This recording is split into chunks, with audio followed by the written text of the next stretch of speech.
Welcome to Big Brain Bulkhead, where we introduce a useless fact you're never gonna need. Never. Nuh-uh. You could actually use them to tell your parents. But let's get straight into it. So, you expect instant shooting in war, right? You don't expect, any training. There is training, but they have to go through a lot before war happens, because it's not like every day a war is happening. Okay, maybe it was conversation but they made some pretty smart ways to hide until they want to do war. That's why tunnel rats were invented.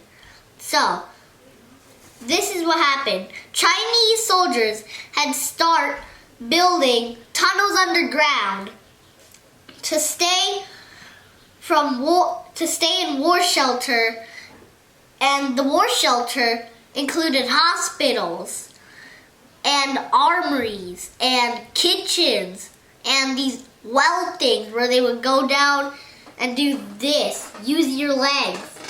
They would climb down and retrieve water.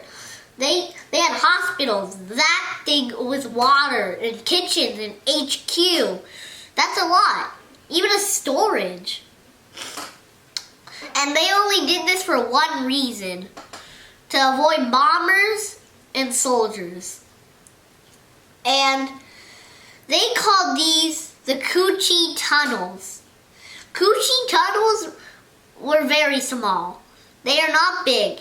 Especially the hospitals. When I said hospitals, I don't mean the one you go to see your checkup and your doctor, maybe meet your friend. No, they are small, usually consisting only first aid kits, major first aid kits, AED, which is auto defibrillator, I think, and 2 beds, which is on a bunk bed.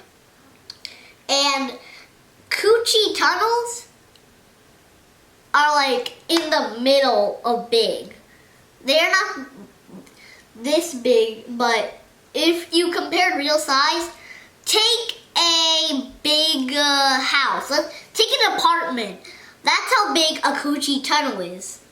And that's why the job tunnel rats were made. The people that went for the job tunnel rats were only usually 5'6", because they could handle the small conditions.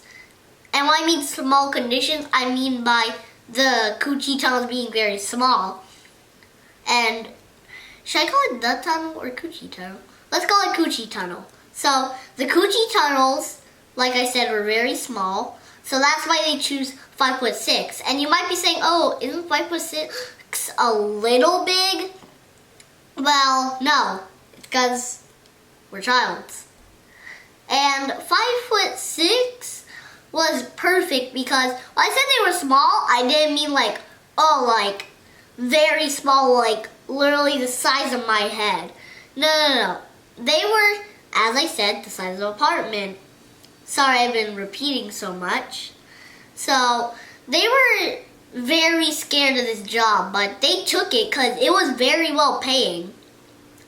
Because they were lowered by their fellow soldiers into the cave. After that, there would be 2 people. One who would map out the place, and a second armed with a flashlight, a M19A11 pistol, and a hunting knife. And it's not a kitchen knife because it's made for a specific reason. And if they shot their M1911A pistol, it could cause temporary deafness, which is hearing loss. So that's why they would use some silencers or revolvers sent from home. They would also be instructed to not shoot 5 shots in a row, as they could tell, which the Vietnamese or the Viet Cong could tell that they were about to reload. So they would have to reload at the 4th or 3rd shot. Some people even did it like this with the civilian revolvers. Shoot, reload, shoot, reload, shoot, reload. It wasn't a very good idea, but they did it. Sometimes they would clear it out with tear gas, which is a gas that would make them cry, get rashes under their eyes, and sometimes even pass out from too much gas. As you can tell, it's very lethal, but they still did it. And they did this not that much because they had one reason. They collected enemy intelligence, which is not like their brain intelligence. It means info, like, so they can know, because they can't just go to Vietnam and say, hey, I'm not in the army. Because when they show their ID to that person, they will instantly know they're in the military. So that's why tunnel rats is a very stressful job.